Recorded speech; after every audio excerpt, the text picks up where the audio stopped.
మీ జీవితంలో ఇది అది ఏదో చేసే ప్రయత్నం చేసి ఏది చేసినా కానీ ఈ దేంట్లో కూడా ఎలాంటి అభివృద్ధి కానీ ఏం సక్సెస్ లేదు. అవునండి, అవునండి. హెల్త్ ఇష్యూస్ అవుతున్నాయి. తర్వాత ఆత్మలో చెక్ చేసినప్పుడు మీకు ఒంటి మీద ఏదో సంథింగ్ ఏదో ఇట్లా పొడుస్తున్నట్టు, ఏదో కుచ్చుకున్నట్టు, తర్వాత ఏదో ఒంట్లో ఏదో పాకుతున్నట్టు, నలిపేస్తున్నట్టు ఏదేదో మీకు అనిపిస్తుంది. గాబరా అనిపిస్తుంది. ఏమనిపిస్తుందండి? నాకే అండి.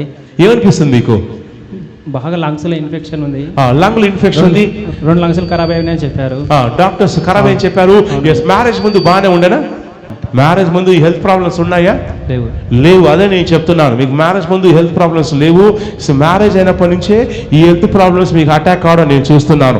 ఎందుకని ఆత్మలోకంలో చెక్ చేసినప్పుడు మంత్రగాడు మీ మీద మంత్రించేసి ఇతను చెడిపోవాలని చెప్పేసి కొన్ని సూదులు కూర్చొని నేను చూస్తున్నాను. మీ యొక్క లంగ్స్లోను, తర్వాత కిడ్నీలోను, తర్వాత పొట్టలోను, ఈ చిన్న వయసులోనే ఒకదాని తర్వాత ఇంకో అవయవం, ఇంకో దాని తర్వాత ఇంకో అవయవం ఏదో ప్రాబ్లం కలిగిస్తూనే ఉంది. అవునండి.